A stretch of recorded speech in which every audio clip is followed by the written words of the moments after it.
Sooryavansham film Pawan Singh का अभी पहुंच गया है चौथे सप्ताह में और अभी वो सुपर हिट के एकदम मामले में चल रहा है। मैं बता दूं कि आपका स्वागत है हमारे चैनल पर। भोजपुरी न्यूज़ देखने के लिए हमारे चैनल को सब्सक्राइब कर और लास्ट तक वीडियो देखते रहें। मैं बता दूं कि आज मैं बात करने वाला हूं सूर्यवंशम को लेकर। सूर्यवंशम अपने चौथे सप्ताह में चल रहा है। ये मैं बता दूं कि सभी लोग जो भी इंडस्ट्री में लोग हैं वो सब क्या है कि सब गाने से ही छके हुए हैं।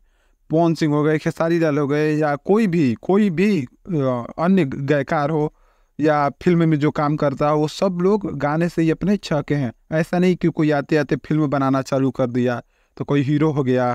तो यहाँ पर कोई खेसारी लाल कभी कहते हैं कि कोई सुपरस्टार नहीं हुआ है, कोई कोई कुछ नहीं है, कोई पवन सिंह कुछ कहते हैं कि ये नहीं है। तो मैं बता दूं कि जो सूर्यवंशम पवन सिंह की है, इस समय उसको सुपर हिट करार दे दिया गया है। उसको तीसरे सप्ताह में ही सुपर हिट का करार दे दिया गया था और ये चौथे सप्ताह में आ गई है।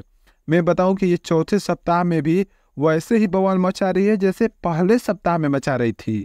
अभी भी टिकट मिलना मुश्किल हो चुका है, जो पहले भी टिकट मिलना मुश्किल था, लेकिन लोग अभी भी लाइन लगा रहे हैं टिकट गेट पर कि हमको टिकट मिल जाए, हमको टिकट मिल जाए। यूपी, बिहार, झारखंड, यहाँ तक कि मुंबई में भी ये फिल्म चली है।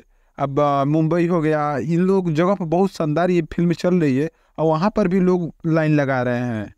ऐसा मैं बता दूं कि ऐसी वीडियो देखने के लिए हमारे चैनल को सब्सक्राइब कीजिएगा और लाइक करना ना भूलिएगा।